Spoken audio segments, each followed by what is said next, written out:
Acts chapter 8. Now Saul was consenting to his death. At that time a great persecution arose against the church which was at Jerusalem, and they were all scattered throughout the regions of Judea and Samaria, except the apostles. And devout men carried Stephen to his burial, and made great lamentation over him. As for Saul, he made havoc of the church, entering every house, and dragging off men and women, committing them to prison. Therefore those who were scattered went everywhere preaching the word. Then Philip went down to the city of Samaria, and preached Christ to them. And the multitudes with one accord heeded the things spoken by Philip, hearing, and seeing the miracles which he did. For unclean spirits, crying with a loud voice, came out of many who were possessed, and many who were paralyzed and lame were healed. And there was great joy in that city. But there was a certain man called Simon, who previously practiced sorcery in the city, and astonished the people of Samaria, claiming that he was someone great, to whom they all gave heed, from the least to the greatest, saying, "This man is the great power of God." And they heeded him because he had astonished them with his sorceries for a long time. But when they believed Philip as he preached the things concerning the kingdom of God and the name of Jesus Christ, both men and women were baptized. Then Simon himself also believed,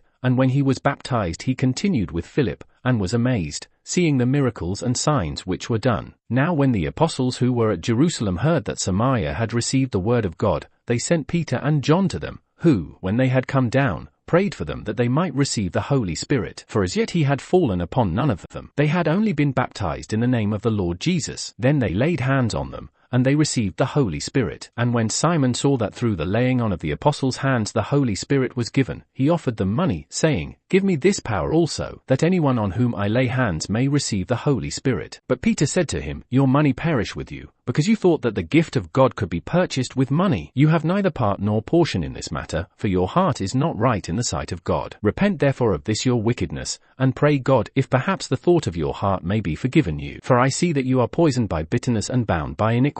Then Simon answered and said, "Pray to the Lord for me, that none of the things which you have spoken may come upon me." So when they had testified and preached the word of the Lord, they returned to Jerusalem, preaching the gospel in many villages of the Samaritans. Now an angel of the Lord spoke to Philip, saying, "Arise and go toward the south along the road which goes down from Jerusalem to Gaza. This is desert." So he arose and went. And behold, a man of Ethiopia, a eunuch of great authority under Candace the queen of the Ethiopians, who had charge of all her treasury, and had come to Jerusalem to worship, was returning, and sitting in his chariot, he was reading Isaiah the prophet. Then the Spirit said to Philip, "Go near and overtake this chariot." So Philip ran to him, and heard him reading the prophet Isaiah, and said, "Do you understand what you are reading?" And he said, "How can I, unless someone guides me?" And he asked Philip to come up and sit with him. The place in the scripture which he read was this: "He was led as a sheep to the slaughter, and as a lamb before its shearer is silent, so he opened not his mouth. In his humiliation his justice was taken away. And who will declare his generation? For his life is taken from the earth." So the eunuch answered Philip and said, "I ask you, of whom does the prophet say this, of himself or of some other man?" Then Philip opened his mouth, and beginning at this scripture, preached Jesus to him. Now as they went down the road,